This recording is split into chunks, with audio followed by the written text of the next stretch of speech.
Assalamualaikum warahmatullahi wabarakatuh. Ini perjumpaan kita yang pertama dalam perkuliahan. Materi pertemuan pertama adalah sistem akuntansi pemerintah pusat. Materi kita meliputi 1. Kerangka umum sistem akuntansi pemerintah pusat. Yang kedua, hubungan sistem akuntansi instansi dengan sistem akuntansi bendahara umum negara. Kita singkat dengan SAI dan SA-BUN. Yang ketiga, proses bisnis sistem akuntansi instansi.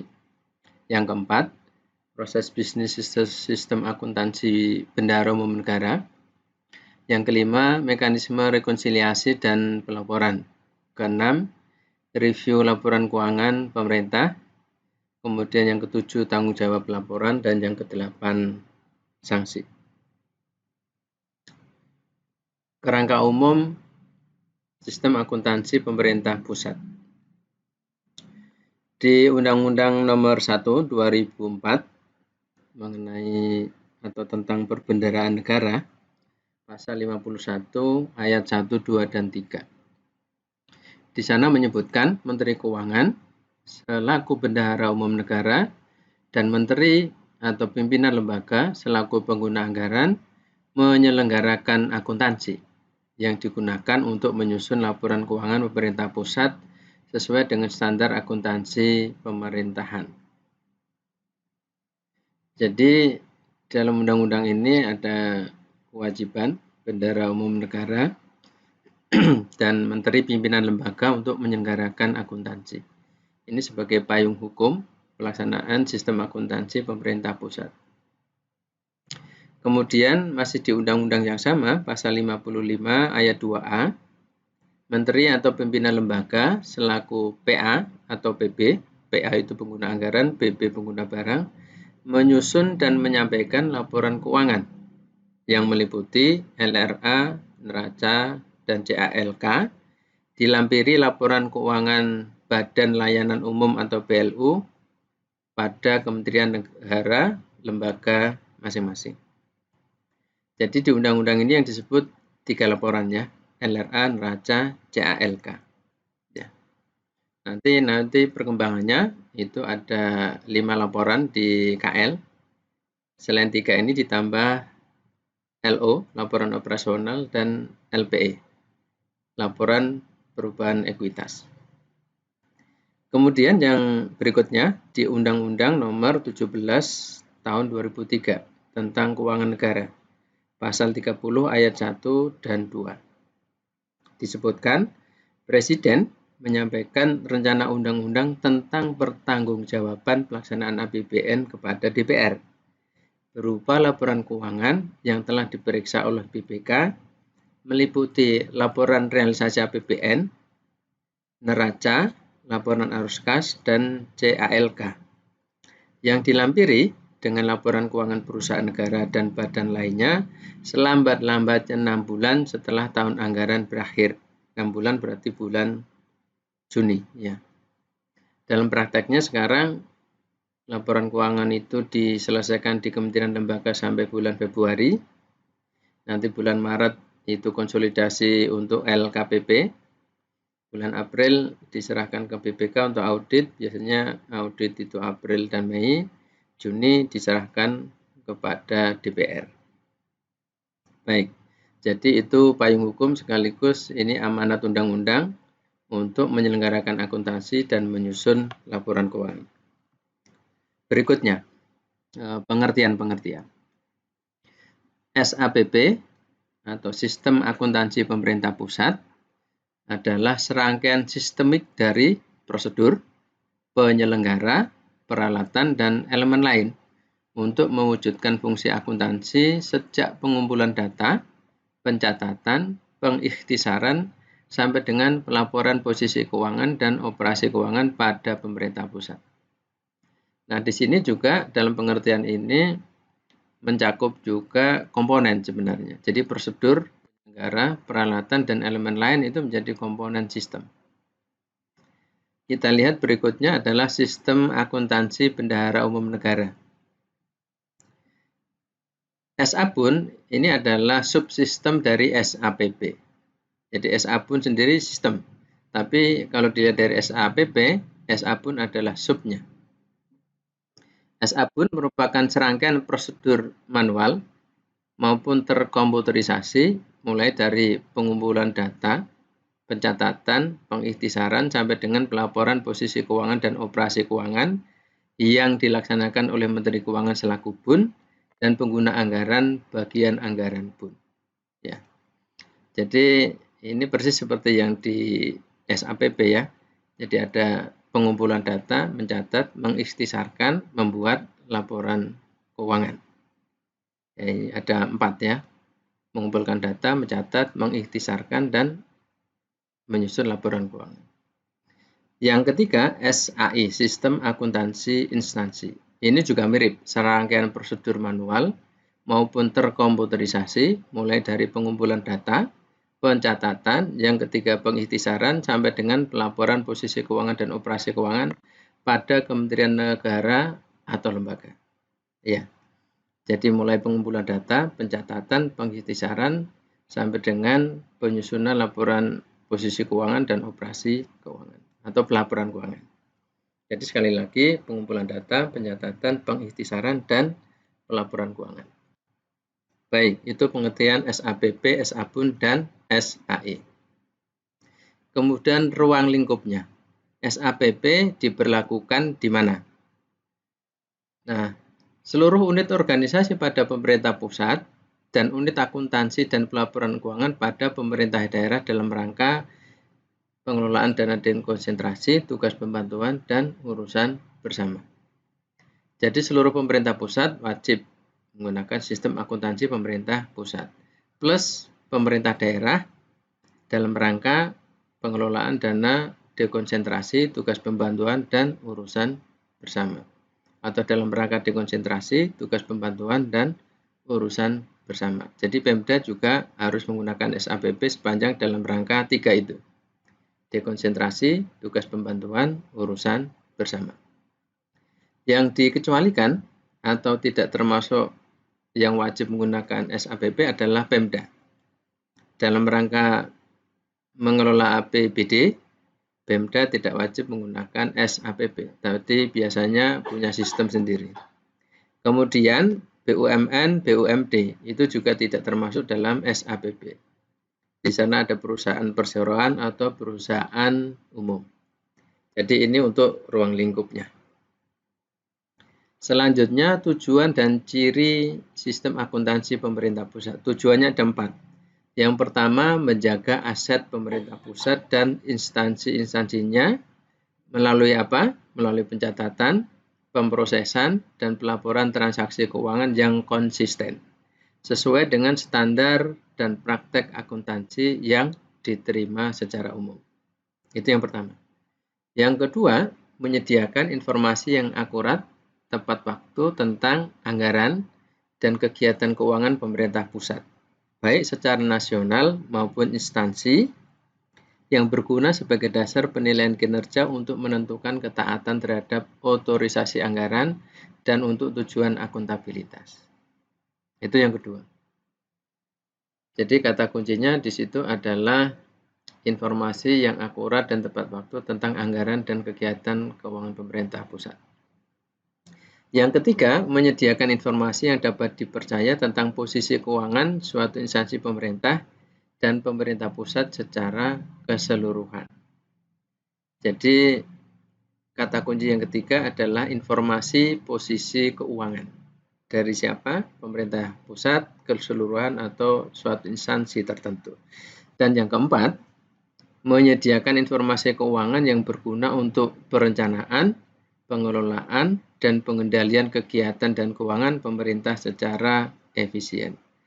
Jadi SAPP ini bertujuan menyediakan informasi keuangan dalam rangka perencanaan, pengelolaan, pengendalian kegiatan, dan keuangan pemerintah secara efisien.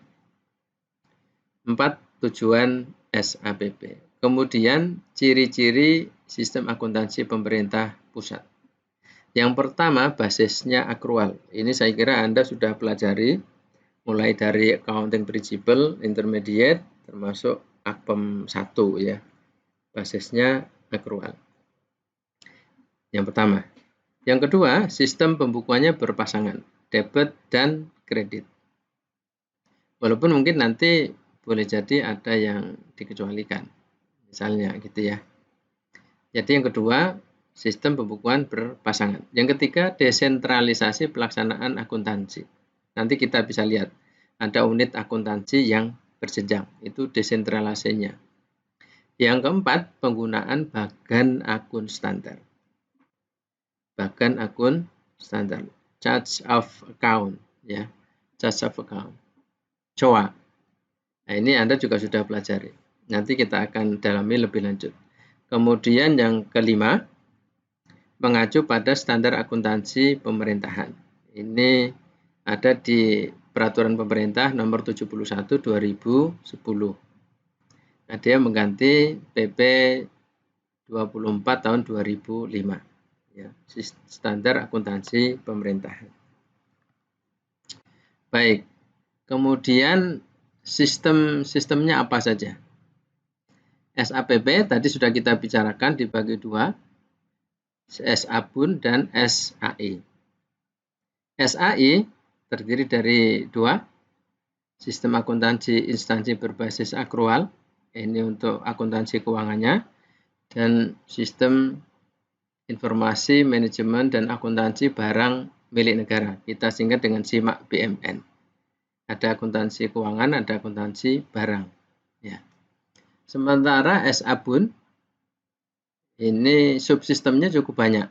Mulai dari sistem akuntansi dan pelaporan keuangan pusat, kemudian untuk utang pemerintah, ada juga hibah, jadi sistem akuntansi dan pelaporan keuangan hibah, investasi pemerintah, penerusan pinjaman, transfer ke daerah dan dana desa, belanja subsidi, belanja lainnya, transaksi khusus, belanja lainnya. Nah, itu untuk SABUN. Kenapa subsistem ini ada? Karena subsistem ini muncul terkait dengan unit organisasi yang bertanggung jawab atas masing-masing tugas itu berbeda. Ada unit yang menangani utang pemerintah, berbeda dengan yang menangani hibah, berbeda dengan menangani investasi pemerintah, dan seterusnya. Sehingga perlu dibuat subsistem yang akan dijalankan oleh masing-masing unit organisasi. Nah, yang tadi kita bicarakan dilaksanakan terdesentralisasi. Nah, di sini ada unit akuntansi dan pelaporan keuangan. Mulai dari yang tertinggi, ya, untuk unit akuntansi dan pelaporan keuangan BUN, ada unit akuntansi dan pelaporan keuangan di instansi, kemudian ada unit akuntansi pelaporan barang milik negara di instansi juga, ya. Jadi kita mulai dari BUN, di bawahnya itu pembantu BUN, di bawahnya lagi nanti ada pembantu atau kuasa, ya, kuasa BUN di wilayah, ya. Sebelumnya itu ada kuasa BUN di tingkat pusat, kemudian kuasa BUN di tingkat wilayah, di bawahnya lagi kuasa BUN tingkat daerah atau KPPN. Di bawahnya lagi nanti ada yang terkait dengan pembantu pengguna anggaran eselon 1 BUN. Ya, ini bukan di bawahnya tapi menjadi bagian dari unit akuntansinya. Kemudian ada juga kuasa pengguna anggaran BUN, ya, kuasa pengguna anggaran BUN atau WKPA BUN. Nah, untuk di kementerian lembaga yang SAIBA dan SIMAK BMN, ini strukturnya lebih simpel, ya. Mulai dari pimpinan lembaga atau menteri itu sebagai PA, pengguna anggaran, sehingga akuntansinya adalah unit akuntansi pengguna anggaran. Di bawah menteri itu eselon 1, dia adalah pembantu pengguna anggaran, pembantu PA, eselon 1. Jadi unit akuntansinya adalah UA BPA eselon 1. Di bawah eselon 1 adalah pembantu pengguna anggaran wilayah, PPAW, pembantu PA wilayah. Unit akuntansi pembantu PA wilayah. Yang paling bawah adalah KPA, unit akuntansi kuasa pengguna anggaran. Nah, unit akuntansi dan pelaporan BUMN juga sama. Nanti ada unit akuntansi PB, unit akuntansi pembantu PB eselon 1, unit akuntansi pembantu PB wilayah, dan unit akuntansi kuasa PB.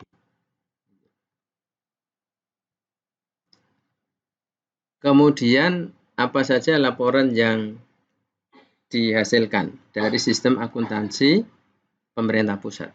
Ya. Secara lengkap ada 7 laporan. LRA, LPSAL, Neraca, LO, LAK, LPE, dan CALK.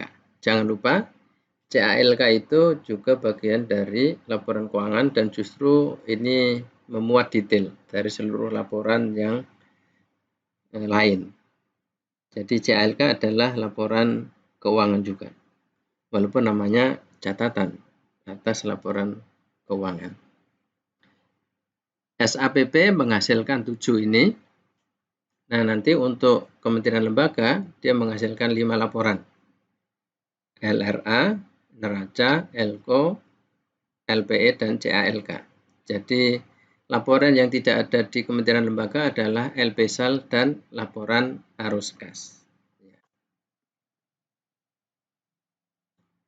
Baik, berikutnya ini kita lihat bagaimana SAI dan SABUN terkoneksi, terhubung, membentuk laporan keuangan pemerintah pusat. Di SAI ada unit akuntansi dan pelaporan barang, ada unit akuntansi pelaporan keuangan. Ya. Nah, di sana mencatat transaksi BMN, mencatat juga transaksi anggaran, kemudian anggaran direalisasi, transaksi realisasi anggarannya juga dicatat, kemudian transaksi penyesuaian. Realisasi anggaran ini ada anggaran belanja, ada anggaran pendapatan realisasinya. Ya. Kemudian untuk SABUN yang bawah, di sana juga ada transaksi anggaran, ada transaksi realisasi anggaran, ada transaksi penyesuaian, ada transaksi non-anggaran.